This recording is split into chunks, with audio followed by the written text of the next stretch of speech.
الشيطان الرجيم.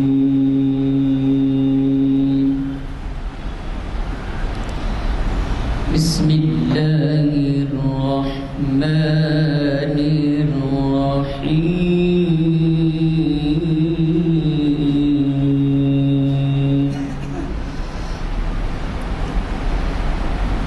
والعصر إن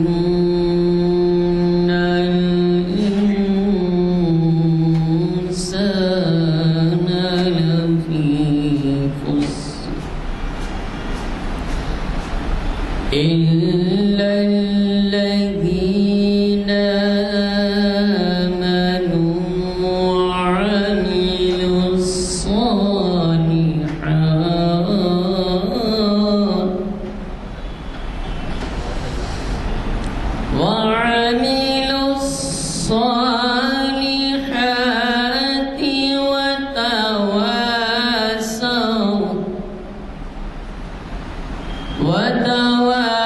وتواصوا بالحق وتواصوا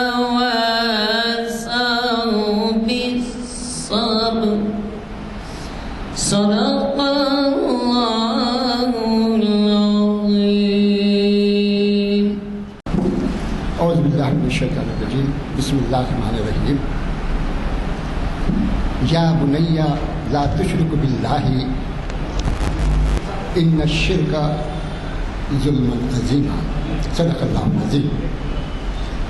برادران اکرام، یہ آیت سورہ لقمان کی 13ویں آیت ہے. اس آیت کے اندر حضرت لقمان جو اللہ کے نیک بندے تھے، اللہ نے ان کو حکمت، علم و فضل اور اسلام کی بنیادی باتوں کو بہت ہی آسان انداز میں وہ سمجھانے کی کوشش کیا کرتے تھے، اور انہوں نے اپنے بیٹے کو نصیحت کی ہے سورہ لقمان کے اندر. تو سب سے پہلی نصیحت ان کی یہ ہے، یا بنیا لا تشرک، یعنی شرک کرنے کے تعلق سے فرماتے ہیں کہ اللہ کے لا تشرک باللہ، اللہ کے ساتھ کبھی شرک نہ کیا کرو. شرک کے معنی اللہ کی ذات میں، اللہ کی صفات میں، اللہ کے تمام جو اختیارات ہیں اس کے اندر کسی کو شریک کرنا. تو آپ اپنے اولاد کو یہ تربیت دیتے ہیں، نصیحت کرتے ہیں کہ دیکھو شرک نہ کریں، کیونکہ شرک ایک گناہ عظیم ہے اور یہ بڑا ظلم ہے. یہ جو ہے آپ کی نصیحت ہے. اللہ تعالی ہم سب کو شرک اور اس کے تمام اقسام سے محفوظ رکھے. آج کے پروگرام کے بارے میں، آج 1 اگست ہے. جامع مسجد عالیہ گرل فاؤنڈری میں کانفرنس ہال میں بعد نماز عصر یہ ہماری نشست منعقد ہو رہی ہے، جو 860ویں نشست ہے، اور اس کو مخاطب کرنے والے ہی ہمارے شہر کے جانے پہچانے مشہور عالم دین حافظ محمد اسحاق کمال خالدی صاحب. اور آج ان کا عنوان ہے ظلم کا اسلامی تصور. ورحمۃ اللہ وبرکاتہ. اعوذ باللہ السمیع العلیم من الشیطان الرجیم. بسم اللہ الرحمن الرحیم. الحمد للہ رب العالمین الرحمن الرحیم مالک یوم الدین، والصلاة والسلام علی سیدنا محمد وآلہ وصحبہ اجمعین ومن تبعهم بإحسان إلى يوم الدين.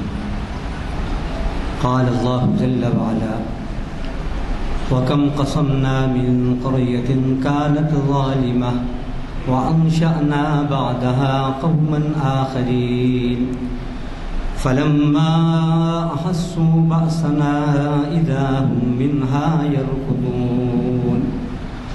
لا تركضوا وارجعوا إلى ما أترفتم فيه ومساكنكم لعلكم تسألون قالوا يا ويلنا إنا كنا ظالمين فما زالت تلك دعواهم حتى جعلناهم حصيدا خامدين صدق الله العظيم وقال النبي صلی اللہ علیہ وسلم الظلم ظلمات یوم القیامہ. ہر قسم کی تعریف کے لائق اللہ ہی کی ذات ہے، اس لیے کہ وہی تمام جہانوں کی پالن ہار ہے، اس لیے کہ وہی سب سے زیادہ رحم فرمانے والے اور سب سے زیادہ مہربان ہے، اس لیے کہ وہی بدلے کے دن کے انصاف کے دن کے مالک ہے. ایسی شان والے پروردگار کی اس کی شایع نشان درود اور سلام ہوں اس کے آخری نبی اور رسول، ہمارے رہبر اور رہنما اور تمام جہانوں کے لیے رحمت بن کر، انقلاب بن کر، ہدایت بن کر تشریف لانے والے صاحب اسراء و معراج حضرت محمد مصطفیٰ صلی اللہ علیہ وسلم، آپ پر، آپ کی ازواج پر، آپ کی اولاد پر، آپ کے اصحاب پر اور آپ کی تمام صحابیات پر اور آپ کے ان تمام امتیوں پر جو آپ کے بتائے ہوئے راستے پر چل رہے ہیں اور قیامت تک چلتے رہیں گے. حمد و صلات کے بعد آج بتاریخ 1 اگست 2022 مطابق 2 محرم الحرام 1444 ہجری بروز پیر بمقام کانفرنس ہال مسجد عالیہ گن فاؤنڈری حیدرآباد تلنگانہ اس وقت جس عنوان کے تحت اللہ کی توفیق سے آپ سے کچھ بات کرنا ہے وہ آپ سن چکے ہیں، ظلم کا اسلامی تصور. اسی مناسبت سے سورۃ الانبیاء کے دوسرے رکوع کی پہلی آیت 17ویں پارے کی آیت اور ایک حدیث شریف آپ کے سامنے ہم نے تلاوت کی. پہلے آیت کا اور حدیث شریف کا ترجمہ، اس کے بعد پھر بات آگے بڑھے گی. آیت شریفہ کا ترجمہ ہے کتنی ہی بستیوں کو ہم نے ملیا میٹ کر کے رکھ دیا جو ظالم تھی، اور ہم نے ان کے بعد دوسری امتوں کو، زمانے والوں کو پیدا کیا. پھر جب انہوں نے ہمارے عذاب کو محسوس کیا تو یکایک وہ ان بستیوں سے ایڑ لگا کر بھاگنے لگے. ان سے کہا گیا اب مت بھاگو، پلٹو اپنی لگژریس لائف کی طرف، اپنی عیش و عشرت اور ظلم والی زندگی کی طرف اور اپنے رہائش گاہوں کی طرف، تاکہ تم سے اب پوچھا جائے گا. حدیث شریف کا ترجمہ ہے قیامت کے دن ایک ظلم کئی اندھیرے ثابت ہوگا، کئی اندھیروں میں تبدیل ہوگا. ظلم کے لغوی معنی الظلم وضع الشیء فی غیر موضعہ یا محلہ ہے، جس کا ترجمہ ہے کہ ظلم نام ہے کسی چیز کو اس کی جو پراپر پلیس ہے، جو اس کی ریکوائرڈ پلیس ہے، اس جگہ سے ہٹا کر رکھنا. یہ اس کا لغوی جو ہے ترجمہ ہے ڈکشنری میں. اور اصطلاح کے اندر حد سے گزر جانا، اللہ کے احکام کو پامال کرنا، اللہ نے جن باتوں سے روکا ہے ان کو کرنا، جن باتوں کے کرنے کا حکم دیا ہے انہیں نہ کرنا، اپنے اوپر اللہ کی نافرمانی کر کے ظلم کرنا، اس معنی میں کہ اس کی سزا دنیا میں بھی ملتی ہے اگر توبہ نہیں کی تو آخرت میں بھی ہے، اور اللہ کے بندوں پر ظلم کرنا، ان کے حقوق سلب کرنا، جو ان کا حق ہے، جو ان کی پوزیشن ہے، جس کے وہ مستحق ہیں، ان کو ان کے حقوق سے محروم کرنا، یہ اصطلاح کے اندر ظلم کے معنی ہے۔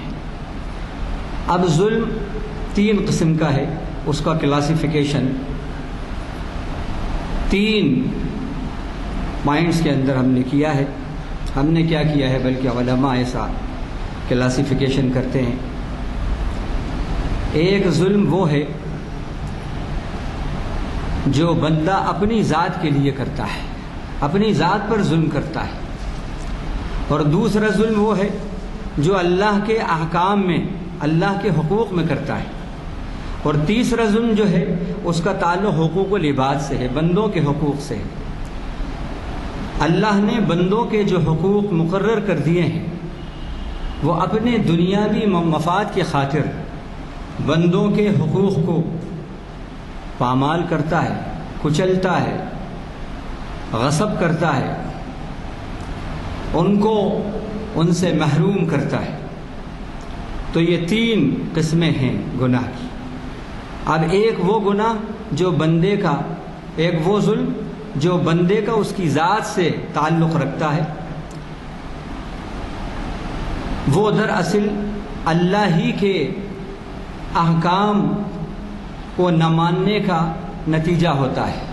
بندہ جب اللہ کا کوئی حکم نہیں مانتا اور جو اللہ تعالیٰ نے اس کو زندگی گزارنے کے اصول اور لائن آف ایکشن دیا ہے اس کو نہیں اپناتا، تو وہ اپنے اوپر بھی ایک طرح سے ظلم کرتا ہے اور اللہ کے احکام اور شریعت پر بھی وہ ظلم کرتا ہے۔ تو یہ ظلم جو بندے کی جان اور خدا کے درمیان ہے، در حقیقت یہ بھی ظلم ہے۔ اور ایک وہ ظلم جس کا ہم اکثر مشاہدہ کرتے ہیں اور جس کے سبب دنیا کے اندر بڑی انارکی، فساد، فتنے، قتل و غارت گری اس وقت ہو رہی ہے، وہ ظلم ہے جس کا تعلق اللہ کے بندوں سے ہے، اور ظلم سے ہی ظلمت بنا ہے۔ ظلمت کہتے ہیں تاریکی کو۔ اقبال نے کہا تھا، دشت و دشت ہے دریا بھی نہ چھوڑے ہم نے، بحر ظلمات میں گھوڑا دیے دوڑے ہم نے، دوڑا دیے گھوڑے ہم نے۔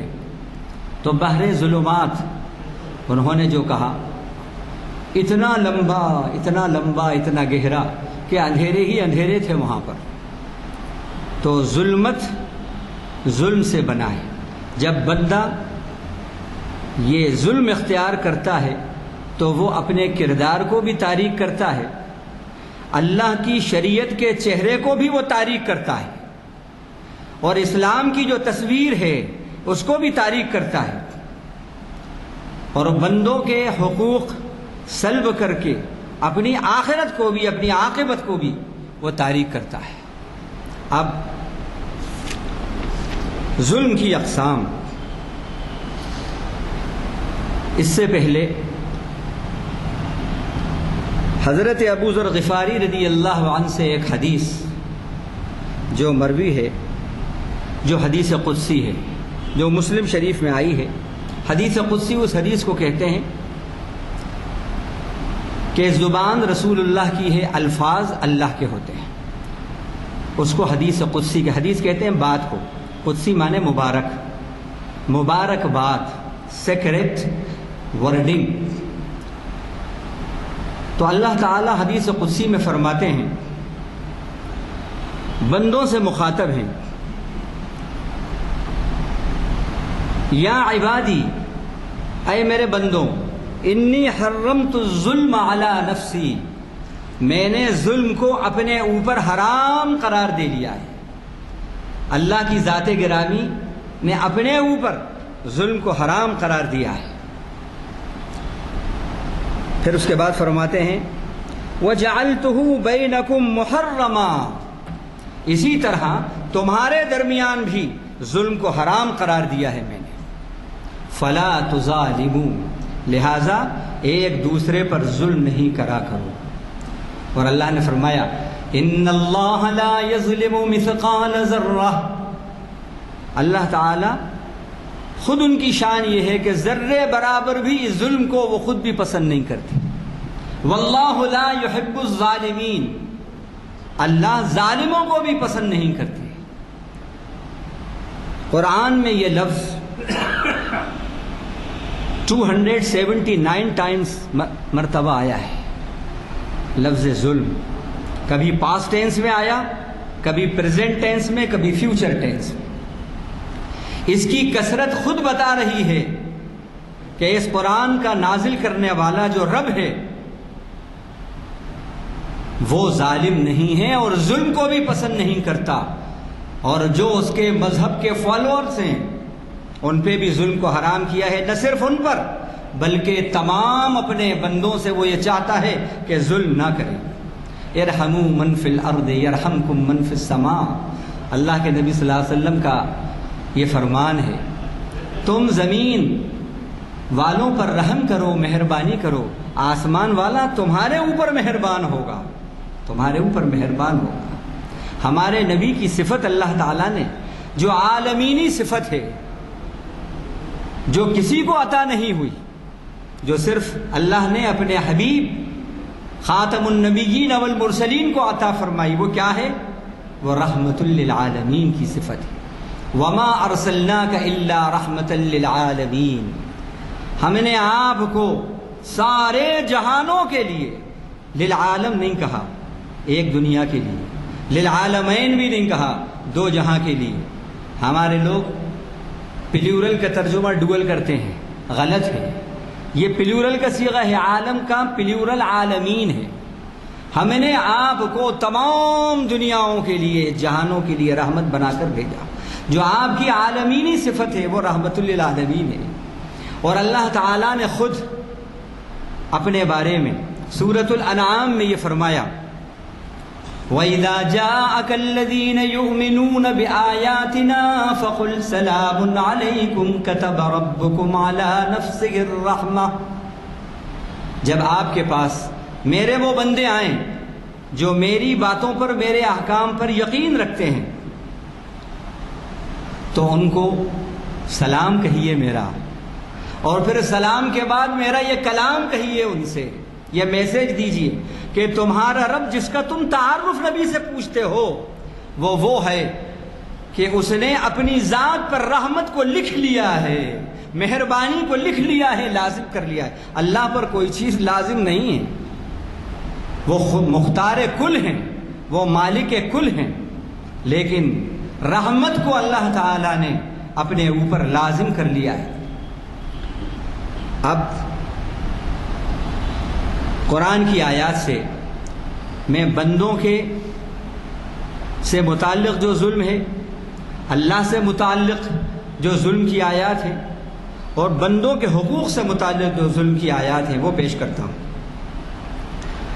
حضرت آدم اور حوا علیہم السلام کے بارے میں اللہ تعالیٰ سورہ بقرہ کے رکوع نمبر 4 میں فرماتا ہے لا تقربا هذه الشجرة فتكونا من الظالمین، اے آدم اور حوا تم اس درخت کے قریب نہیں جانا وگرنہ ظالموں میں سے ہو جاؤ گے۔ کیا مطلب؟ یعنی اگر تم نے میرا یہ حکم نہیں مانا تو تم ظالموں میں سے ہو جاؤ۔ تو یہاں اپنے اوپر بھی ظلم ہوا اور اللہ کی شریعت، اللہ کے حکم نہ مان کر گویا کہ شریعت خدا بندی پر بھی ظلم ہوا۔ اسی طرح فرمایا وَتِلْكَ حُدُودُ اللَّهِ،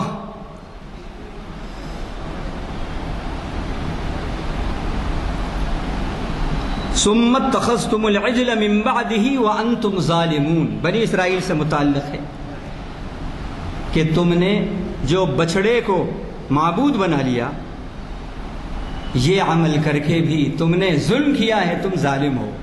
اللہ نے حکم دیا تھا توحید پہ قائم رہنے کا، انہوں نے ایک بچھڑے کو معبود بنا لیا۔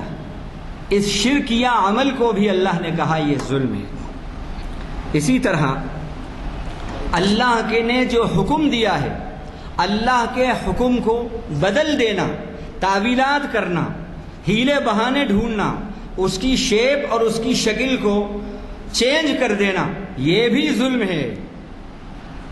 فَبَدَّلَ الَّذِينَ ظَلَمُوا قَوْلًا غَيْرَ الَّذِي قِيلَ لَهُمْ۔ بنی اسرائیل کے بارے میں اللہ نے فرمایا، ان کے کردار کو بتایا کہ جو ان سے کہا گیا تھا کہ جب تم داخل ہو شہر کے باب الداخلہ میں شام میں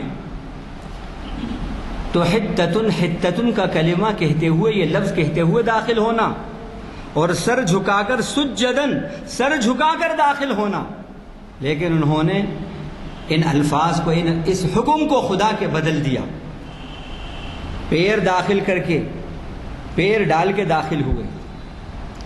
اور حتتن کے معنی ہے اے اللہ ہماری مغفرت کر دے، اللہ ہمیں بخش دے، بجائے یہ لفظ کہنے کے حنتتن فی الشعر، حنتتن فی الشعر، یہ کہتے ہوئے داخل ہوئے کہ اللہ ہمیں اناج چاہیے، ہمیں اناج چاہیے، بالیوں کے اندر اناج دیجئے۔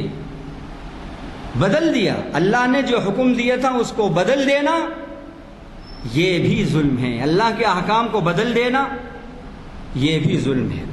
ہمیں اس سے یہ بات معلوم ہوئی، ظلم کی ایک شکل معلوم ہے۔ اب اپنی ذات میں حکم، اپنے حقوق میں جو ظلم ہوتا ہے بندے جو کرتے ہیں، اس کے بارے میں دیکھیے، اللہ فرماتا ہے ان اللہ لا یظلم الناس شیئا ولکن الناس انفسهم یظلمون۔ سورہ یونس آیت نمبر 44۔ بے شک اللہ لوگوں پر ذرا سا بھی کچھ بھی ظلم نہیں کرتے، لوگ ہی اللہ کے حکموں کو پامال کر کے اپنے اوپر ظلم کرتے ہیں۔ معلوم ہوا کہ جب انسان اپنے پیدا کرنے والے، اپنے مالک، اپنے خالق، جس کے ہاتھ میں اس کی موت اور زندگی ہے، جب اس کی بات کو نہیں مانتا تو گویا کہ وہ اپنے آپ کا بھی ظالم ہوتا ہے۔ کس معنوں میں اپنے اوپر ظلم کرتا ہے؟ خدا کی نہ مان کر اس کی دنیا کی زندگی بھی تاریک ہوتی ہے اور ہلاکتوں کو فیس کرتی ہے، اور آنے والی زندگی کی بھی ہلاکتوں کو فیس کرنے والی ہوتی ہے۔ تو یہاں پر اس معنی میں اسی طرح اللہ نے جو حدیں مقرر کی ہیں، کہ جو سزائیں مقرر کی ہیں، ان سزاؤں کو نہ دے کر، ان سزاؤں کو بدل کر، ان سزاؤں میں سستی کر رہا ہے اگر کوئی، تو وہ بھی گویا کہ ظلم ہے۔ یہ فرمایا اللہ تعالیٰ نے وَتِلْكَ حُدُودُ اللَّهِ وَمَنْ يَتَعَدَّ حُدُودَ اللَّهِ فَقَدْ ظَلَمَ نَفْسَهُ۔ یہ جو احکام تمہیں دیے گئے ہیں، اور یہ کون سے احکام ہیں؟ بات اوپر سے میراث کی چل رہی ہے۔ یہ سورہ نساء کی آیت ہے، دوسرے رکوع کی۔ اس میں پورے رکوع کے اندر میراث کی تقسیم، میراث سے متعلق بات ہے، کس کا کتنا حق ہے، بیوی کا کیا حق ہے میراث میں، وراثت میں، بہن کا کیا حق ہے، بھائی کا کیا حق ہے، بیٹے کا کیا حق ہے، بیٹی کا کیا حق ہے، یہ سب حقوق بتلائیں۔ ماں کا کیا حق ہے، باپ کا کیا حق ہے، یہ حقوق بتلائیں۔ ان حقوق کے اندر بھی اگر کوئی حق تلفی کر رہا ہے بندوں کے حقوق میں، تو گویا کہ وہ ظلم کر رہا ہے، اپنے آپ میں بھی ظلم کر رہا ہے، اللہ کے ساتھ بھی ظلم کر رہا ہے، بندوں کے اوپر بھی ظلم کر رہا ہے۔ سورہ طلاق میں بھی اللہ تعالیٰ نے پہلے رکوع کے اندر، نام ہی سے معلوم ہوتا ہے، وہاں بتایا جا رہا ہے، طلاق کے اصول بتائے جا رہے ہیں، اور یہ کہا جا رہا ہے کہ خبردار، اللہ کو یہ عمل پسند نہیں ہے، صلح کر لو، میل ملاپ کر لو۔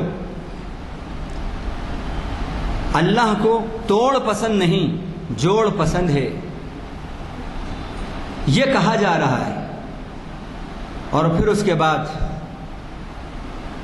جو بچے کے دودھ پلانے سے متعلق جو حکم ہیں وہ بتائے جا رہے ہیں کہ بیوی کو طلاق دے دی ہے، بچہ چھوٹا ہے، شیر خوار بچہ ہے، دودھ پیتا بچہ ہے، اس کے بارے میں اس کے حقوق بتاتے ہوئے اور جو مطلقہ ہے اس کے جو حقوق ہیں وہ بتاتے ہوئے اور اس کے حقوق میں اللہ سے ڈرنے کی بات کہتے ہوئے جو بتایا جا رہا ہے، جو آگاہ کیا جا رہا ہے کہ اللہ کے حدود میں ڈرتے رہو. اور پھر 3 آیتوں کے اندر مختلف طریقوں سے اس کو تقوی کہا گیا ہے. بیویوں کے حقوق کی ادائیگی، جو بچے ہیں ان کے حقوق کی ادائیگی، ان کی جو صحیح ادائیگی کر رہا ہے اس کو کہا گیا یہ تقوی ہے. ہم نے تقوی یہی سمجھا ہے لباس کے سائز کو گھٹانے بڑھانے کو یا اچھا بنانے کو ہم تقوی سمجھتے ہیں، لیکن اللہ تعالیٰ نے قرآن میں تقوی یہاں کس کو کہا ہے؟ بندوں کے حقوق، بیویوں کے حقوق، اولاد کے حقوق صحیح ادا کرنے کو تقوی کہا. اور اس پر اللہ تعالیٰ نے انعامات کی خوشخبریاں سنائیں. وَمَن يَتَّقِ اللَّهَ يَجْعَل لَّهُ مَخْرَجًا، جو اللہ سے ڈرے گا اللہ تعالیٰ اس کے لیے مصیبت سے خلاصی کے راستے پیدا کرے گا. وَيَرْزُقْهُ مِنْ حَيْثُ لَا يَحْتَسِبُ، دوسری بشارت اس تقوی پر، اور ایسی جگہ سے رزق عطا فرمائے گا جہاں سے خیال و گمان نہیں ہے. وَمَن يَتَّقِ اللَّهَ يَجْعَل لَّهُ مِنْ أَمْرِهِ يُسْرًا، جو اللہ سے ڈرے گا اللہ اس کے کاموں میں آسانی پیدا کرے گا. وَمَن يَتَّقِ اللَّهَ يُكَفِّرْ عَنْهُ سَيِّئَاتِهِ وَيُعْظِمْ لَهُ أَجْرًا، جو اللہ سے ڈرے گا اللہ اس کے گناہوں کو دور کر دے گا اس سے اور اس کے اجر کو بڑھا کر دے گا. اب یہاں پر یہ آیتیں تو بہت سنی ہوں گی تقوی کی فضیلت میں، لیکن کہیں آپ نے یہ نہیں سنا ہوگا کہ یہ کس کانٹیکس میں آئی ہیں. یہ تقوی اللہ تعالیٰ نے جس کو کہا ہے یہ کس کانٹیکس کے اندر تقوی کہا ہے. ہم سمجھتے ہیں بس تقوی کی کچھ باتیں کہہ دیں اور اس سے متعلق کچھ جنت کے باغ دکھا دیے، لیکن تقوی کی حقیقت کیا ہے وہ بتائی جا رہی ہے یہاں پر. اگر تم اللہ کے حقوق کے ساتھ ساتھ بندوں کے حقوق، بیویوں کے حقوق، اولاد کے حقوق صحیح ادا کر رہے ہو تو اللہ کے یہاں یہ تقوی ہے. اور اس تقوی کے اوپر یہ بشارتیں ہیں جو سنائیں تو ہمیں اس سے بھی معلوم ہوتا ہے ظلم کی حقیقت. اسی طرح اللہ تعالیٰ نے بنی اسرائیل سے متعلق کہا کہ ہم نے تمہارے اوپر بہت احسان کیے. وَظَلَّلْنَا عَلَيْكُمُ الْغَمَامَ وَأَنزَلْنَا عَلَيْكُمُ الْمَنَّ وَالسَّلْوَىٰ. میں اب آیت نہیں پڑھتا. جو اللہ نے ان پر احسان کیے تھے وادی تیہ کے اندر جہاں 40 سال وہ رہے، سائبان کیا، ڈیوائن ڈش ان کو من اور سلوا کی عطا کی. اللہ تعالیٰ نے چٹان سے اللہ تعالیٰ نے 12 چشمے نکالے. فَانْفَجَرَتْ مِنْهُ اثْنَتَا عَشْرَةَ عَيْنًا. اللہ کے احسانات یہ تھے کہ ان کا شکر بندہ ادا کرتا، لیکن انہوں نے بجائے شکر ادا کرنے کے نہیں صاحب ہم ایک ڈش پر کب تک رہیں گے، کب تک ایک ہی ڈش پر رہیں گے، ہمیں لہسن والی ڈش چاہیے، پیاز والی چاہیے اور مسور والی چاہیے اور دال والی چاہیے، گیہوں والی چاہیے. ناشکری کری اللہ کی. یہ کہنے کے بعد اللہ تعالیٰ نے کیا فرمایا وہاں پر؟ وَمَا ظَلَمُونَا وَلَٰكِنْ كَانُوا أَنفُسَهُمْ يَظْلِمُونَ. اب غور کریں یہاں پر ظلم کی کیا کانسیپٹ ہے. اور انہوں نے ہم پر ظلم نہیں کیا بلکہ خود اپنی جانوں پر ظلم کیا. انہوں نے وہ اپنی جانوں پر ظلم. یہاں کیا مطلب ہے؟ کون سا ظلم ہے؟ ظلم سے یہاں مراد کیا ہے؟ اللہ کی نعمتوں کے اگر آپ شکر کے بجائے ناشکری کر رہے ہیں تو گویا آپ اپنے اوپر ظلم کر رہے ہیں. یہ بھی ظلم ہے. ہم نے کبھی اس کو ظلم سمجھا؟ زندگی میں کتنی ناشکریاں اللہ کی نعمتوں کی ہم کرتے ہیں، لیکن اپنے آپ کو کبھی ہم سمجھتے ہیں کہ یہ ظلم کر رہے ہیں. اللہ کی نعمتوں کی ناقدری کر کے، ناشکری کر کے ہم ظلم کر رہے ہیں. کبھی تصور بھی نہیں آیا ہوگا. یہاں پر اللہ تعالیٰ نے یہ بتایا کہ جو نعمتوں کی خدا کی ناشکری کر رہا ہے گویا وہ بھی اللہ کی نظر میں ظالم ہے. اسی طرح مہینوں سے متعلق اللہ تعالیٰ نے بتایا مہینوں کی تعداد اللہ کی یہاں 12 ہے. پھر اس کے بعد فرمایا فلا تظلموا فیہن انفسکم، ان مہینوں کے معاملے میں اپنے اوپر ظلم مت کرو۔ کیا مطلب؟ اللہ نے جن مہینوں کو 4 مہینے محترم ہیں، وَأَرْبَعَةٌ فرمایا ان عدت الشہور عند اللہ 12 شہرا فی کتاب اللہ یوم خلق السماوات والارض منها 4 حرم، 12 مہینوں میں سے 4 مہینے محترم مہینے، اس میں لڑائی، خدا کی نافرمانی کے کام، فساد، یہ سب حرام تھا۔ تو یہاں کہا گیا کہ تم ان مہینوں کے اندر ظلم مت کرو۔ کیا مطلب؟ اللہ تعالیٰ نے جن کو محترم بنایا ہے ان کے احترام کو فتنے اور فساد اور لڑائی جھگڑوں سے ختم مت کرو۔ تو معلوم ہوا کہ یہ بھی ظلم ہے۔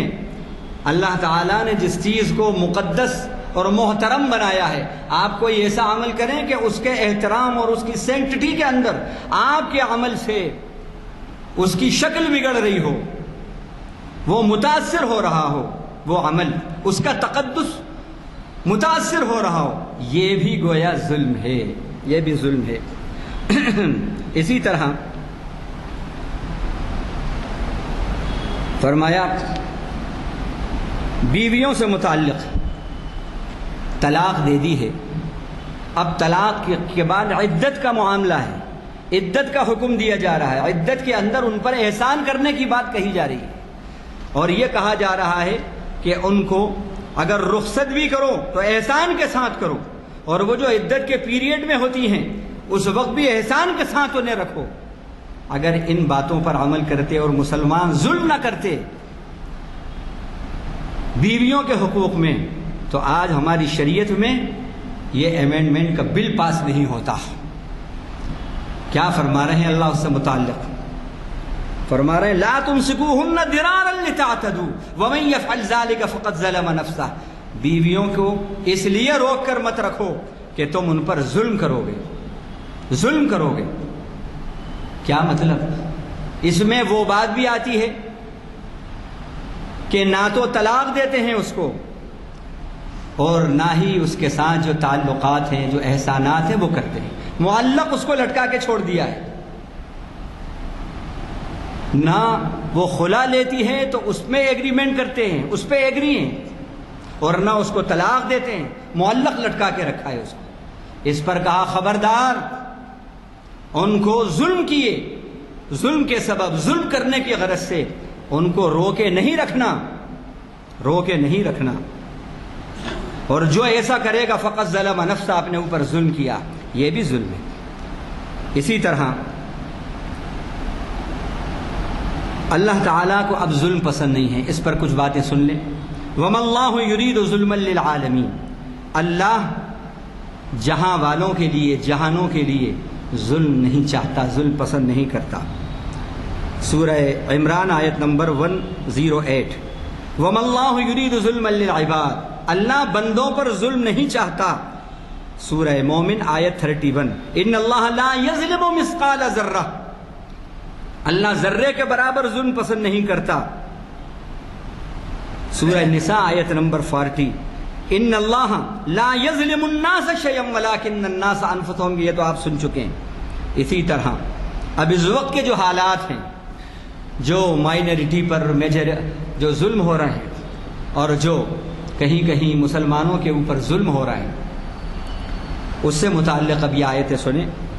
لا تحسبن اللہ غافلا عما يعمل الظالمون، جو ظالم کر رہے ہیں، اے محمد صلی اللہ علیہ وسلم، یہ انڈرسٹوڈ ہے بات، کیونکہ آپ ہی سے خطاب ہے کہ آپ اللہ کو ہرگز غافل گمان نہ کرنا۔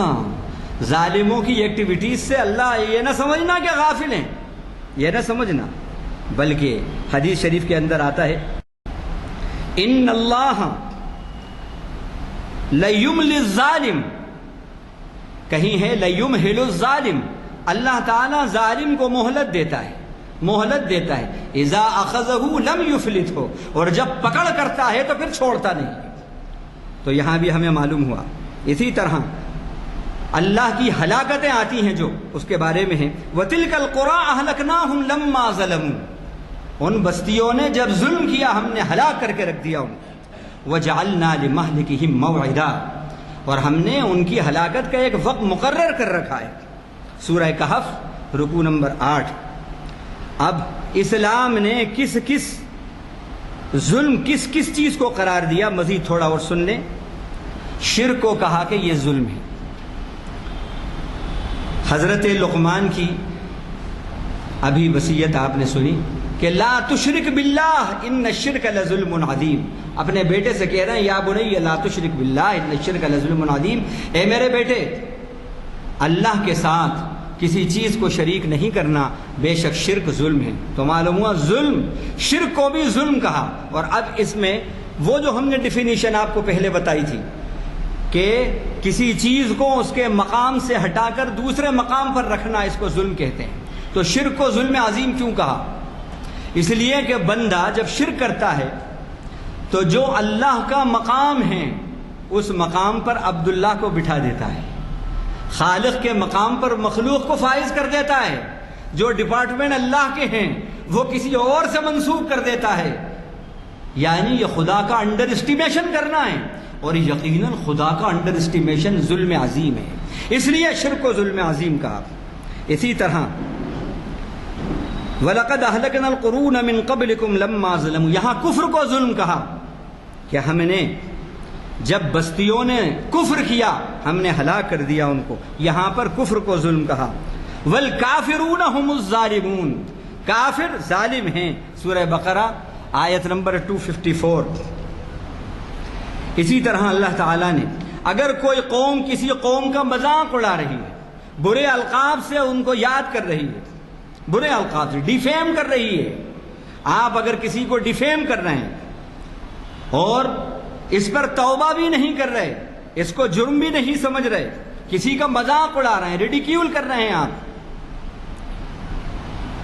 اور پھر توبہ بھی نہیں کر رہے، تو یہ تمام اعمال کرنے والا بھی اللہ کی نظر میں ظالم ہیں۔ فرمایا یا ایھا الذین آمنوا لا یسخر قوم من قوم عسى ان یکونوا خیرا منہم ولا نساء من نساء عسى ان یکن خیرا منہن ولا تلمزوا انفسکم ومن لم یتب فاولئک هم، بیچ کے میں نے کچھ الفاظ چھوڑ دیے کیونکہ وقت کم ہے اس لیے جلدی چل رہا ہوں۔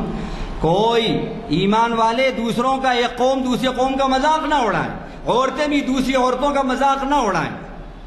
ہو سکتا ہے جن کا مذاق اڑا رہے ہیں یا اڑا رہی ہیں وہ اللہ کی نظر میں ان سے بہتر کردار والے ہوں۔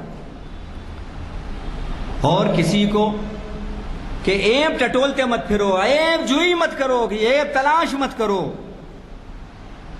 اور کسی کو برے القاب سے بھی مت پکارو۔ پھر اس کے بعد کہا اگر ان باتوں سے توبہ نہیں کی تو وہ ظالم ہے۔ یہاں پر ظلم کس کو کہا؟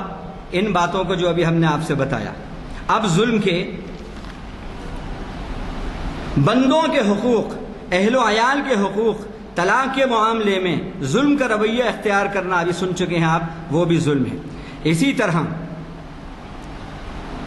اللہ کے گھروں میں یعنی مساجد میں جانے سے اور اس میں اللہ کا ذکر کرنے سے روکنا، مساجد کو بلڈوز کر دینا اور ویران کر دینا، اللہ کی زمین پر نماز نہ پڑھنے دینا، جہاں سالوں سے نماز ہو رہی ہے گروگرام پر، وہاں پر اللہ کی زمین پر اللہ کے کو سجدے کرنے سے روکنا، یہ بھی ظلم ہے۔ اب اسٹیشن پر زمانے سے ہم دیکھتے آئے ہیں، کبھی جا رہے ہیں، نماز کا وقت ہو گیا تو کئی بار ایسا ہوا ایک طرف نماز پڑھ لی گئی اسٹیشن پہ ایک طرف، لیکن اب تو یہ بھی جرم ہو گیا، یہ بھی جرم ہو گیا، اس پر بھی FIR درج ہو رہی ہے۔ اللہ کی نظر میں یہ جرم کرنے والے ظلم کر رہے ہیں، وہ بھی ظالم ہیں۔ یہ کہاں کہا اللہ نے؟ من اظلم ممن منع مساجد اللہ ان یذکر فیہا اسمہ وسعی فی خرابها، یہ بڑے ظالم ہیں جو اللہ کی مسجدوں میں اللہ کے نام سے، اللہ کی یاد سے رکاوٹیں پیدا کر رہے ہیں اور روک رہے ہیں۔ اسی طرح اللہ کی آیتیں سامنے آئیں اور ان کو ریجیکٹ کر رہے ہیں آپ، ان کو اوائڈ کر رہے ہیں اور بالکل اپنے آپ کو بہت فارورڈ سمجھ رہے ہیں اور اللہ کی باتوں کو بیک ورڈ سمجھ رہے ہیں اور اللہ کی باتیں کہنے والے کو بالکل سمجھ رہے ہیں۔ آنکھ ورڈ اور بیک ورڈ لوگ ہیں یہ، اور اس کو ریڈیکیول کر رہے ہیں، اللہ کے احکامات کو، شریعت کو، اس کو بھی کہا وہ بھی ظالم ہے۔ ومن ازلم، ظالم نہیں بلکہ ازلم کہا، ومن ازلم ممن ذکر بآیات ربہ فاعرض عنہا، اس سے بڑا ظالم کون ہے جس کے سامنے اللہ کی باتیں بیان کی جائیں اور اللہ کا ذکر کیا جائے، اللہ کا ریفرنس دیا جائے اور وہ اوائڈ کرے اس کو، وہ بھی ظالم ہے بلکہ ازلم ہے۔ آج کتنی باتیں ہمارے سامنے شریعت کی آتی ہیں، اللہ کی آتی ہیں، رسول کی آتی ہیں، لیکن ہم ترقی پسند بننے کے لیے ان کو کرٹیسائز کرتے ہیں، ریڈیکیول کرتے ہیں۔ اور کوئی ایک طبقہ ایسا ہے، ذرا سا دیس سے پردیس جا کے وہ آ جاتا ہے تو مولوی ملاؤں پہ جب تک تنقید نہیں کرتا تو لوگ سمجھتے ہیں، وہ سمجھتا ہے کہ لوگ مجھے ترقی پسند نہیں سمجھیں گے۔ تو ایک فیشن میں بھی لوگ اللہ کی باتوں کا، شریعت کی باتوں کا مذاق اڑاتے ہیں۔ اللہ کی نظر میں وہ ظالم نہیں، ازلم ہے، سپرلیٹو ڈگری ہے، بڑے ظالم ہیں، بڑے ظالم ہیں۔ اسی طرح اللہ کی طرف یعنی دین اسلام کی طرف جہالت سے من گھڑت باتوں کو منسوب کرنا اور لوگوں کو یہ باتیں بتا کر، یہ کہہ کر کہ یہ اللہ نے کہی ہیں، یہ اسلام کی باتیں ہیں، یہ دین کی باتیں ہیں، یہ اللہ کی پسند کی باتیں ہیں، لوگوں کو بے وقوف بنانا، مس گائیڈ کرنا، یہ بھی ظلم ہے۔ یہ کہاں کہا اللہ نے؟ سورہ انعام آیت نمبر 144 میں، فمن اظلم ممن افترى علی اللہ کذبا، اس سے بڑا ظالم کون ہے؟ اس سے جو اللہ پر جھوٹ بات گھڑے، جو اللہ نے کہا نہیں، جو اسلام میں ہے نہیں، جو شریعت میں ہے نہیں، وہ اللہ کی طرف منسوب کرے، رسول کی طرف منسوب کرے اور پھر کہے صاحب اسلام میں ایسا ہوتا ہے، اسلام تو بڑا سخت مذہب ہے۔ ارے ہے ہی نہیں اسلام کی وہ باتیں جو تم اسلام سے منسوب کر رہے ہو، وہ اسلام کی تعلیمات ہیں ہی نہیں جو اسلام سے منسوب کر رہا ہو، وہ رسول کی تعلیمات ہیں ہی نہیں جو رسول سے منسوب کر رہا ہو۔ یہ تمہاری جہالت ہے کہ تم نے اسلام کا مطالعہ ہی نہیں کیا۔ اگر کوئی جو باتیں اللہ کی نہیں، رسول کی نہیں، ان کی طرف منسوب کر رہا ہے، اس کو ظالم نہیں، ازلم کہا، ازلم بڑا ظالم، کہ اس سے بڑا ظالم کون ہے جو اللہ پر جھوٹ بات گھڑے اور اس کے ذریعے لوگوں کو اپنی جہالت سے گمراہ کرے۔ لیضل الناس بغیر علم، اللہ کے فیصلے نہ ماننے والا بھی ظالم ہے۔ من لم يحكم بما انزل اللہ فاولئک هم الظالمون، سورہ مائدہ آیت نمبر 45۔ اللہ نے شریعت میں جو فیصلے اتارے ہیں ان کو جو نہیں مانے وہ بھی ظالم۔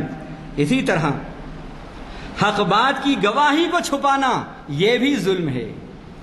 بہت سی بار ایسا ہوتا ہے کہ آپ کی حق بات کی گواہی سے کسی کا فائدہ ہوتا ہے، آپ کی سچائی کی گواہی سے حق کو پریویلیج ملتا ہے، لیکن ہم یہ دیکھتے ہیں کبھی دھمکی سے، کبھی رغبت سے، کبھی اور کسی لالچ میں آدمی حق بات کی اور سچ بات کی گواہی کو جانتے بوجھتے یا تو چھپا دیتا ہے یا بدل دیتا ہے، یہ بھی ظلم ہے۔ اللہ نے فرمایا کہ من اظلم ممن کتم شہادۃ عنده من اللہ، یہ یہودیوں سے متعلق بات کہی جو ان کے پاس نبی کی گواہی تھی، ان کی کتاب تورات کے اندر نبی کی صفات لکھی ہیں، آخری نبی ایسی شان والے ہوں گے، ایسے ہوں گے، یہ صفات ہوں گی ان کی، وہ اس پر گواہ تھے، اللہ نے اس کے اندر وہ بات لکھی نبی کی، لیکن نبی کی وہ صفات کو گواہی کے باوجود چھپا دیا، انہوں نے بدل دیا، یہ بھی بڑا ظلم ہے، بڑا ظلم ہے۔ اب احادیث سن لیجئے ظلم پر۔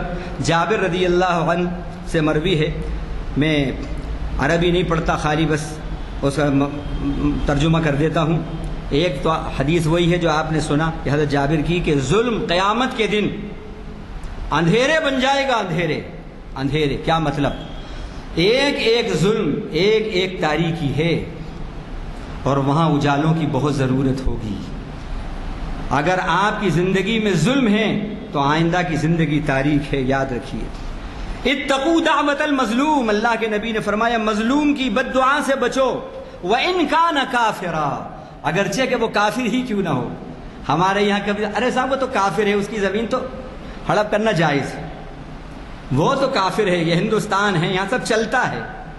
ارے وہ کافر ہو یا مومن ہو، مسلم ہو یا غیر مسلم ہو، اگر ظلم ہوا ہے آپ کی طرف سے اور اس نے اگر آہ نکل گئی ہے اس کی، اللہ کے نبی حضرت معاذ ابن جبل کو یمن کا گورنر بنا کر، حاکم بنا کر بھیجنا، اس وقت آپ نے یہ نصیحتیں کی ہیں، اس میں یہ نصیحت ہے، دیکھو تم جا تو رہے ہو، کوئی ایسے فیصلے نہ ہونا کہ کسی پر ظلم ہو جائے، مظلوم کی بد دعا اور آہ سے بچتے رہنا، اس لیے کہ مظلوم کی آہ اور اللہ کے درمیان کوئی پردہ حائل نہیں ہوتا۔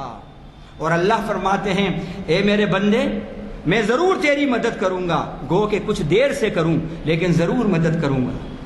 تو یہ چھوڑ دیں آپ کہ نہیں صاحب وہ مسلمان پہ کیا تو ظلم ہے، غیر مسلم پہ کیا تو ظلم نہیں، ظلم ظلم ہے، ظلم ظلم ہے، چاہے آپ کسی پر بھی کریں۔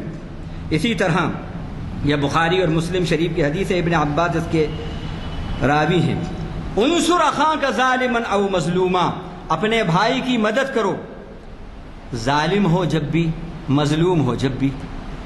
اب صحابہ نے پوچھا یا رسول اللہ انصرہ اذا کان مظلوما، جب مظلوم ہے تو یہ تو سمجھ میں آتا ہے کہ ہم جو ظلم کر رہا ہے اس کو روک دیں گے تو اس کی مدد ہو جائے گی، لیکن مظلوم ظالم کی مدد کا کیا مطلب ہے؟ آپ نے فرمایا انصر ہو انصر قال تحجزه او تمنعه من الظلم فان ذلك نصرہ، جو وہ ظلم کر رہا ہے کسی اور پر اس کو اپنے بھائی کو ظلم سے روک دو، یہ اپنے بھائی کی مدد کرنا ہے۔ دیکھیے اعتدال دیکھیے کتنا ہے، یہ نہیں کہ صاحب نبی ہیں خالی مسلمانوں کی باتیں کرتے ہیں، رحمت للعالمین رحمت للمسلمین نہیں ہے، ہمارے نبی اور ہمارا رب العالمین ہیں، رب المسلمین نہیں ہیں، اور ہمارا قرآن ان ہوا الا ذکری للعالمین ہے، ان ہوا الا ذکری للمسلمین نہیں ہے۔ کیا بات ہے، اعتدال دیکھیے، بھائی کی مدد تو کرنا ہے، ہر حال میں کرنا ہے، ظالم ہے جب بھی کرنا ہے، کیسے؟ اس کو ظلم سے روکنا ہے۔ کتنے ہمارے بھائی اللہ کی شریعت کے اندر پامالی کرتے ہیں، اللہ کے احکام کو مسمار کر رہے ہیں، تین منادی، تین مسجدیں ہیں، میں نے دیکھا مسلم محلہ ہے، تین آوازیں اللہ کا منادی دے رہا ہے، وہ سن رہا ہے، لیکن دو نمازیں، تین نمازیں بیت جاتی ہیں اور لوڈو کھیل رہے ہیں۔ لوڈو کے لیے وقت ہے ان کے پاس، بیوی بچوں سے بات کرنے کے لیے وقت ہے، ٹائم ہے، اور گناہ کرنے کے لیے ان کے پاس ٹائم ہے، سب کو منانے کے لیے ٹائم ہے، رب کو منانے کے لیے 5 منٹ بھی نہیں۔ یہ ظلم نہیں تو کیا ہے؟ روکنا ان باتوں سے ان کو روکنا۔ ابھی کچھ دن پہلے جمعے کی بات ہے، جا رہے تھے، ایک آگے بائک پہ ایک شخص جا رہا ہے، ذرا سا کچھ اس کی بائک لگ گئی ہوگی ایک کار سے، وہ بیچارے نے معافی بھی چاہی، لیکن جو کار کے ڈرائیور صاحب تھے، میاں تھے، ایک سانس میں آدھی درجن گالیاں دیں اس کو وہیں پر۔ اب میں وہ بتا نہیں سکتا یہاں پر، ایسا معلوم ہمارے یہاں پیدا ہوتے ہی دادا پہلے بنتے ہیں اور 25 سال بعد باپ بنتے ہیں۔ اب میں نے اپنے بچے سے کہا، بیٹا ساتھ تھا، میں نے کہا بیٹا یہ جو تصویر پیش کر رہے ہیں کیا اور وہ شخص کے وہ لگا ہے جس کو گالیاں دے رہے ہیں، میں نے کہا اس عمل سے کیا اس کی محبت اسلام کے بارے میں، مسلمانوں کے بارے میں کیا تصویر آئے گی؟ ہمارا یہ کردار ہے، اس طرح کا معاملہ اگر ہے اور کوئی کر رہا ہے تو روکنا اور خود ظلم سے رکنا۔ یہ گویا کہ یہ بھی فرمایا کہ مدد کرنا ہے، اپنے بھائی کی اس طرح مدد کرو۔ اور 3 ایسے لوگ ہیں کہ جن کے بارے میں اللہ فرماتے ہیں، حدیث قدسی ہے، میں خود لڑوں گا، میں خود ان سے جھگڑا کروں گا، 3 لوگوں کی طرف سے میں خود ان کا حمایتی بنوں گا۔ ایک وہ شخص رجل اعطی ابی، جس کو میری نسبت، اس نے میرا نام لیا اور کہ اللہ کے واسطے یہ کام کر دو، سامنے والے نے اللہ کا ریفرنس دیا، مان لیا، اس کے بعد اس کے ساتھ دھوکہ کیا، اللہ کا واسطہ اس نے دیا، رک گیا، لیکن پھر اس کو دھوکہ دیا، میرا نسبت پر دھوکہ دیا ہے، اب میں اس کی طرف سے لڑوں گا قیامت کے دن۔ اسی طرح ایک وہ شخص جس نے آزاد کو غلام بنا دیا، اس کی طرف سے بھی لڑوں گا، اور پھر غلام بنا کر اس کی کمائی سے کھایا اس نے۔ اسی طرح ایک وہ شخص جس نے کسی کو رکھا، ملازم رکھا، اور اس کی ملازمت کا جو پھل تھا، جو اس کی ملازمت کا ثمرہ تھا، جتنا مشاہرہ، جتنی محنت اور مزدوری اور محنتانہ طے ہوا تھا، اس کے اندر اس نے کمی کی۔ یہ ایسا شخص ہے کہ قیامت کے دن اس کی طرف سے میں لڑوں گا۔ اللہ اکبر۔ اس طرح کے کتنے ظلم۔ فرمایا مفلس کون ہیں تم جانتے ہو، یہ مشہور حدیث ہے۔ فرمایا جس کے پاس درہم اور دینار نہیں ہے وہ مفلس ہے۔ صحابہ نے، اللہ کے نبی نے کہا نہیں، میری امت کا مفلس وہ ہے، میری امت کا مفلس وہ ہے کہ جو قیامت کے دن اس طرح آئے کہ اس نے کسی کو گالی دی ہوگی، کسی کے اوپر جھوٹا الزام لگایا ہوگا، کسی کا مال کھایا ہوگا، کسی کا مرڈر کیا ہوگا، کسی کا خون بہایا ہوگا اور کسی کو مارا ہوگا۔ وہ آ کر کہیں گے اللہ بھی ہمارا حق باقی ہے۔ اللہ اس کی نیکیاں چھینے گا اور وہ جو الزام لگا رہے ہیں ان کو دے گا۔ آیا تھا نیکیاں لے کر، لیکن گناہوں کے بوجھ تلے دب کر چلا جائے گا۔ اللہ تعالی کسی کی ایک بالغ زمین اگر ہڑپ کی ہے تو 70 زمینوں کا، فرمایا 7 زمینوں کا توق اس کے ڈالا جائے گا۔ اسی طرح ایک اللہ کے نبی صلی اللہ علیہ وسلم فرماتے ہیں، یہ حدیث قدسی ہے کہ اللہ کہتے ہیں میں بادشاہوں کا بادشاہ ہوں، اور کہتے ہیں کہ جب میرے بندے میری اطاعت کریں گے، اب یہ حالات کے تحت دیکھیں آپ، تو میں جو بادشاہ ہیں ان کے دلوں کو تبدیل کر دوں گا، ان کے دلوں میں نرمی پیدا کر دوں گا، مہربانی ڈال دوں گا، اور اے میرے بندوں اگر میری نافرمانی تم نے کی تو جو تمہارے اوپر بادشاہ ہیں ان بادشاہوں کو تمہارے اوپر ظلم پر مسلط کر دوں گا، اور تم سے وہ سزا لیں گے، انتقام لیں گے، اس پر میں ان کو مسلط کر دوں گا۔ لہذا پھر کیا ہوگا؟ تمہیں قسم قسم کی بہت تکلیف والی سزائیں دیں گے۔ آج ہم دیکھ رہے ہیں کیا ہو رہا ہے، اور ظالم کی، مظلوم کی بد دعا کبھی رد نہیں ہوتی، کبھی رد نہیں ہوتی۔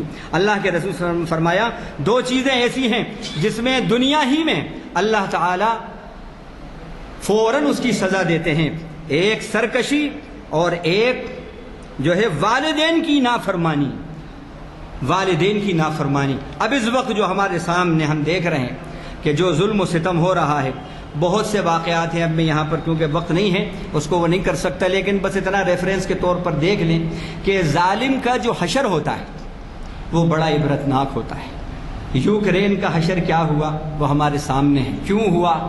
ایک 10 سال کا آڈیو کلپ میں نے دیکھا، ویڈیو کلپ دیکھا، ایک شخص مسلم ہے، اس کو ایک یوکرینی وہ سورۃ الفاتحہ پڑھ رہا ہے، یوکرینی فوجی روک رہا ہے اس کو، وہ نہیں رکتا قرآن پڑھنے سے، وہیں ایک ہی وقت میں 3 گولیاں مارتا ہے، وہ بوڑھا وہیں گر جاتا ہے۔ ایسا ظلم تھا۔ اللہ تعالیٰ نے کیا حشر کیا؟ اللہ نے رشا کو مسلط کر دیا، اور پھر خطرہ تھا تھرڈ ورلڈ وار کا، لیکن کسی کی مجال نہیں ہوئی کہ کوئی، کیونکہ اللہ کی طرف سے یہ سزا ملی ہے۔ اتا ترک اذانوں کو بدل دیا، قرآن کوئی پڑھ نہیں سکتا تھا، کسی کے یہاں اگر مسلح نکل آیا گھر میں تو 5 سال کی سزا، 1 سال کی سزا، 2 سال کی سزا، نماز پڑھتا ہوا دکھ گیا تو سالوں کی سزا۔ ایسا ظلم، لیکن آخری وقت جو اس کا ہوا ہے، سرخ کیڑے پڑ گئے تھے، اور اس قدر پیاس کہ ہر منٹ کے اندر پانی پیتا تھا، اور سیرنج سے پھر پانی نکالا جاتا تھا اس کا۔ یہ انجام، اور ابھی حال میں تو ہم نے دیکھا راج پکشے صاحب پکشی بن کر اڑ گئے، یہ ہم نے دیکھا۔ اللہ ہر قسم کے ظلم سے بہرحال ہماری حفاظت فرمائے۔ اب دور حاضر کے اوپر جو اقلیتوں پر، کمزور طبقات پر، کبھی CAA کے ذریعے، کبھی NRP کے ذریعے، کبھی موب لنچنگ کے ذریعے، کبھی آرٹیکل 370 کی برخاستگی کے ذریعے، کبھی شریعت میں نئے قوانین سے مداخلت، کبھی لو جہاد، کبھی لینڈ جہاد، کبھی سبزی جہاد، کبھی چوڑی جہاد کے مخالف ناموں سے غریبوں کے گھروں کو بلڈوز کر دینا، ED اور CBI کے گویا کہ وہ دکھا کے اور ڈر دکھا کے فریکشن کرنا، اور ڈیموکریٹک جہاں پر گورنمنٹس ہیں ان کو تقسیم کرنا، اور 40 کروڑ میں ایک MLA کو خرید لینا، یہ سب اس قسم کا، یہ ہم سب دیکھ رہے ہیں، یہ سب ہو رہا ہے۔ اور اسی طرح عدالتوں کو خرید لینا، راجیہ سبھا کی کرسی سے اللہ کی مسجد کے خلاف فیصلے باوجود یہ کہ موافقت میں ہیں، تمام شواہد موافقت میں ہیں، لیکن پھر بھی راجیہ سبھا کی کرسی کی لالچ یا یہ کہ دھمکی اور مقدمہ کچھ اور کیس میں پھنسا کر اپنے موافق اس طرح کے مقدموں سے وہ کر لینا، فیصلے اپنی تائید میں لے آنا، اپوزیشن کو ای ڈی آئی اور سی بی آئی اور انکم ٹیکس سے کہ حملوں سے کمزور کر دینا، یہ سب ہم دیکھ رہے ہیں۔ جس خاتون نے بقول چیف جسٹس رمن صاحب پورے ہندوستان کو ایک آگ کے اندر وہ کر دیا، اس خاتون کو اسپیشل خط کے ذریعے شاہ صاحب اسپیشل خط کے ذریعے کہتے ہیں زیڈ سیکورٹی فراہم کرو، اور اس کے ساتھی جو ہیں زیڈ سیکورٹی فراہم کرو، کیونکہ یہ 2024 میں ہمارے لیے ہمارا جو مشن ہے اس میں یہ ہمارے لیے راہ ہموار کریں گے۔ اس طرح یہ ہم دیکھ رہے ہیں اس وقت یہ سب ہو رہا ہے، یہ سب ہو رہا ہے۔ بہرحال اللہ تعالیٰ اپنے کرم سے اپنے فضل سے ہمیں ہر قسم کے ظلم سے بچائے، اور جتنے بھی لوگ شامل تھے بابری مسجد کے ڈیمالش کرنے میں وقت نہیں ہے لایا تھا لکھ کر کہ میں بتاتا ان کا انجام کیا ہوا، آپ ہسٹری اٹھا کے دیکھ لیجیے انجام کیا ہوا۔ اللہ تعالیٰ ہمیں ظالم کی حمایت اس معنی میں کہ اس کے ہم ظلم سے روکیں، اور مظلوم کی حمایت اس معنی میں کرنے والا بنائے کہ جو اس پر ظلم ہو رہا ہے ہم اس کو روکیں، اور ہم اپنی ذات میں بھی رب ذوالجلال کے فرما بردار اور اس کے سعادت مند بندے رہیں، اور اس حال میں اس دنیا سے جائیں کہ ہر قسم کے ظلم سے ہمارا دامن پاک ہو۔ وآخر دعوانا الحمدللہ رب العالمین۔ اگلے میں اعلام یہ نہیں آئے جی آئندہ آتے ابھی نہیں آتے، آئندہ اس محفل میں نہیں دیتے ہم، نہیں دیتے۔ تو آپ نے حزب توخو عالمانہ خطاب کی سماعت فرمائی، اس کا ذکر تو میں بار بار کرتا ہوں کہ ان محافل کا آغاز مولانا ہی کے خطاب سے ہوا تھا، اور اس زمانے میں نماز کے بعد محراب کے سامنے لوگ جمع ہوتے تھے اور خطاب سنا کرتے تھے۔ اس کے بعد ہمارے لائبریری روم میں منتقل ہوا، اور پھر اس کے بعد اس عالمانہ خطاب کی شہرت ایسی ہوئی کہ ہمارے محافل میں یعنی سیلار میں منعقد ہو رہے ہیں۔ مگر میری حزب سابق ایک اپیل ہے کہ آپ کم از کم اپنے ساتھ ایک ساتھی تو لے کے آئیے، وہ بھی تبلیغ ہے۔ اس وجہ سے ساتھی کو لیتے آئیے کہ آپ کو اندازہ نہیں ہے چڑیان پیلس میں مولانا کا خطاب ہوتا ہے، اور پہلی آپ کا خطاب جو ہوتا ہے چڑیان پیلس پروفیسر صاحب کا ہے۔ بہرحال کوشش اس بات کی کیجیے کہ آپ اپنے ساتھ نوجوانوں کو لیتے ہیں۔ آپ کو تو پتہ ہے کہ آج کل دوپہر سے بالکل فری ہے نوجوان طالب علم، کیونکہ آغاز صبح میں ہوتا ہے اور پھر دوپہر تک کلاسز چلتے ہیں۔ مگر میں دیکھتا ہوں کہ یہاں طلباء کی اور نوجوانوں کی بالکل کمی ہے، لہذا ہمیں کوشش کرنی چاہیے۔ میرے خیال میں وہ بھی ایک تبلیغ ہے کہ اگر آپ کسی کو ساتھ لے کے آئیں اور وہ اس سے استفادہ کریں۔ تو اب جو آئندہ خطاب ہے ہمارا، یہ چہارشنبے کے دن بعد اثر اقبال کے مقبول ترین اشعار، ان کی اہمیت یہ ہے کہ ضرب المثل یہ کہاوت جو کہتے ہیں، ان کے اشعار اقبال کے اس طرح رواج پا گئے ہیں کہ اگر محفل زمین کو ادا کرنا ہے تو ان کا سہارا لیا جاتا ہے۔ شاید ہی کوئی ایسا مقرر ہو جو اقبال کے اشعار کے استعمال سے استفادہ نہ کرتا ہو، چاہے وہ وعظ ہو، سیاسی تقریر ہو، یا کوئی اور اجتماعات ہوں، اس میں اقبال کے اشعار کو کوٹ کیا جاتا ہے۔ تو ایسے میں یہ جو عنوان ہیں آپ خود اندازہ لگائیے کتنی اہمیت کا ہے کہ اقبال کے مقبول ترین اشعار. ابھی ایک شعر تو یہ خود گورنمنٹ آف انڈیا بھی تو اپنا لیے کہ سارے جہاں سے اچھا ہندوستان ہمارا، اقبال کا ایک شعر ہے. تو میں آج کے اس محفل کی برخاستگی کا اعلان کرتا ہوں. دعا ہو چکی ہے، محفل برخاست ہے.